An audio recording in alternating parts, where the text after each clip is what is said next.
안녕하세요.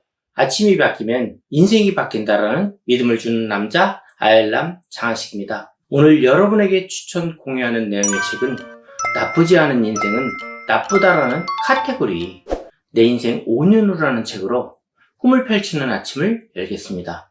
직장인들을 상대로 강연을 하다 보면 종종 이런 푸념을 듣곤 한다. 월급쟁이 인생이란 게 뻔하잖아요? 아무리 계획을 열심히 짜본들 뭐 얼마나 달라지겠어요?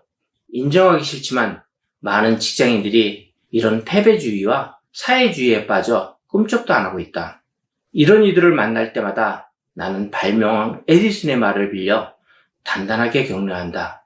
물론 어떤 일이 당신의 계획대로 되지 않을 수도 있다. 그렇다고 해서 계획이 불필요한 것은 절대 아니다. 메이저리그 최고의 경영자였던 프렌치 리커 또한 다음과 같이 말했다. 인생의 행운은 모두 계획에서 비롯된다. 제 아무리 상황이 좋지 않다 할지라도 계획은 중요하다. 상황을 핑계로 계획 세우기를 게을리하는 사람이 성공 가능성은 제로다. 계획을 세우면 인생은 뻔해지지 않는다. 성공 인생을 꿈꾸는가? 그렇다면 치밀한 계획이라는 위대한 첫걸음을 내디뎌라. 대기업에 다니는 후배로부터 충격적인 소식을 전해 들었다. 언론에 보도되지는 않았지만 몇 년 전 우리 회사에서 5,000명이 한꺼번에 명예퇴직을 했어요. 그런데 그 퇴직자들이 무슨 일을 시작했는지 아세요? 치킨집이에요. 모두가 부러워하는 직장을 그만둔 사람들이 닭을 튀긴다는 게 상상이나 되세요? 물론 직업엔 귀천이 없다지만 제가 놀랐던 것은 퇴직 후 너도 나도 치킨집으로 달려갈 만큼 인생의 전략이 부재했다는 거예요. 정확한 통계는 아니지만 믿을 만한 정보통에 따르면 그때 퇴직한 사람들 가운데 절반은 이미 창업에 실패해 문을 닫았다고 하더군요. 문제의 심각성은 여기서 그치지 않는다. 중년의 가장이 거의 모든 자금을 날렸다는 것은 곧 전 가족이 하층 민화를 의미한다. 그동안 대기업에 다니던 아버지는 항상 든든한 버팀목이었지만 명퇴에 이은 사업 실패는 하루아침에 자식들을 학비 걱정, 책값 걱정을 해야 하는 비참한 신세로 전락시키고 말았다. 사회 경험이 전무한 아내는 식당으로, 마트로, 비정규직 일자리를 찾아 새벽부터 집을 나서야 했다. 단란했던 가족은 어느새 해체 위기 앞에 놓인 위험한 가족이 되고 말았다.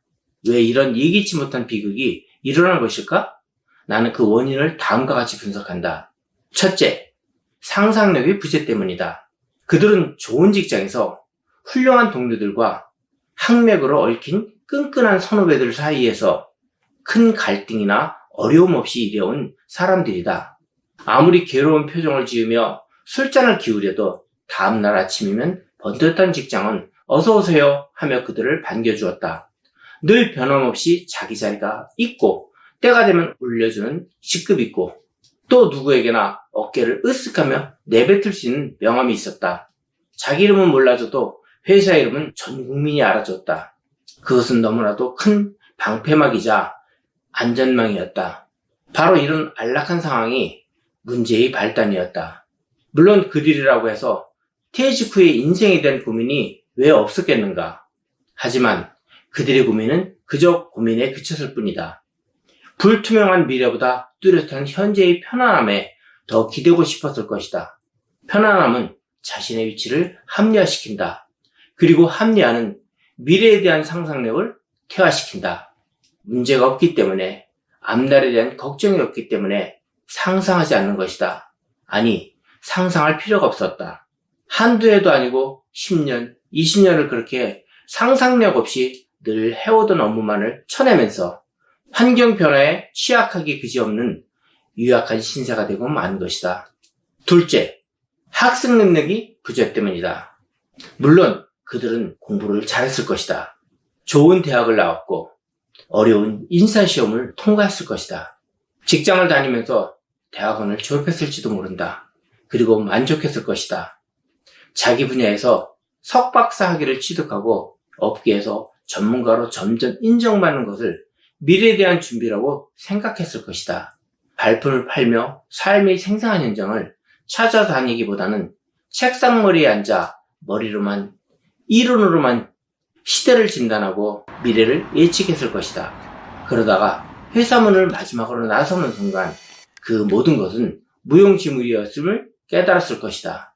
화려한 명함 없이 두 주먹만 가지고 살아갈 수 있는 방법이 무엇인지, 과연 그런 것들이 있거나 한 것인지, 그들은 너무나 모르는 세상에 갑자기 떨어지고 말았을 것이다. 마치 이상한 나라의 앨리스처럼. 결론적으로 그들은 새로운 세상에 대한 학습을 전혀 준비하지 못했다. 물론 대기업도 하나의 큰 사회다. 하지만 명심했어야 했다.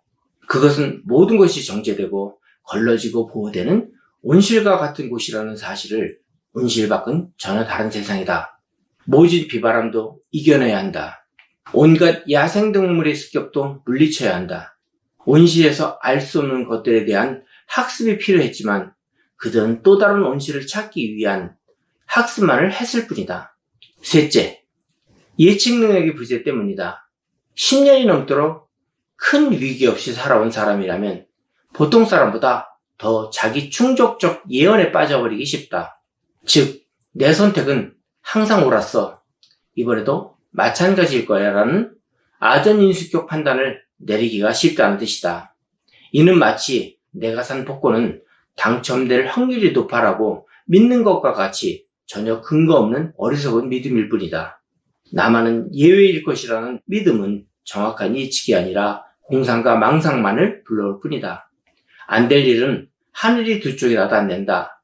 최악의 경우도 생각해봐야 하고 수십 가지의 변수를 미리 생각해봐야 한다. 치킨집이나 대기업이나 발생 가능한 경영상의 내외적 변수는 거의 동일하다.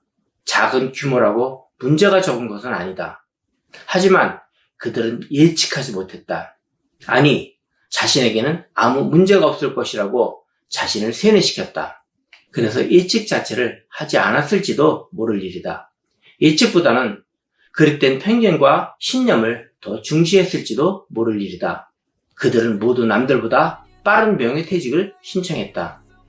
이는 평생 직장이 없는 시대에 하루라도 빨리 새로운 인생을 찾아야 한다는 자각에서 비롯된 행동이다. 남들보다 먼저 은퇴 후 삶을 살겠다는 생각은 옳았다. 하지만 준비가 되어 있지 않은 상태에서 남들보다 빨리 움직였기에 남들보다 빨리 철퇴를 맞고 말았다.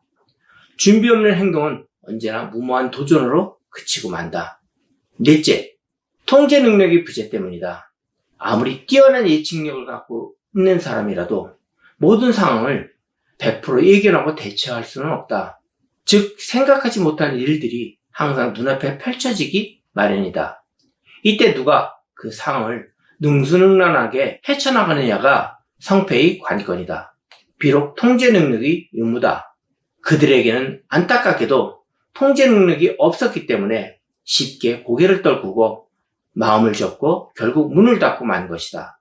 최근 매일같이 이슈로 떠오르는 청년 실업도 사실은 이와 거의 비슷한 논리로 분석해 볼 수 있다. 아무리 취업이 어렵다고 해도 내가 아는 수많은 젊은이들은 원하는 회사에서 원하는 일을 하고 있다. 그들은 취업이 목표가 아니었다. 그들의 목표는 멋진 성공이었다. 멋진 성장이라는 목표하에 취업 전략을 짜고 다음 단계의 액션 플랜을 수립해 나간다. 이것이 곧 취업이 인생의 전부인 젊은이와의 차이다. 똑같은 20대인데 대체 왜 이토록 큰 차이가 벌어지는 것일까? 상상력의 차이, 학습 능력의 차이, 예측 능력의 차이, 통제 능력의 차이 때문이다. 내 인생 5년 후 중에서 대기업에 다니며 바쁘게 살아왔기에 자만했던 사람들에게 일침을 가하는 내용이었습니다. 현재 나는 어떤 위치에 있고 내가 잘하는 것이 무엇이고 내 특기를 살려 준비한다면 성공할 것이다라는 확신도 다시 점검해야 한다고 저자는 서술하였습니다. 여러분도 제2의 인생을 계획하고 있다면 후회 없는 미래를 위하여 돌다리도 두들겨보고 건너라고 했듯이 점검에 점검을 거쳐 성공의 계단으로 올라가시길 바랍니다. 감사합니다.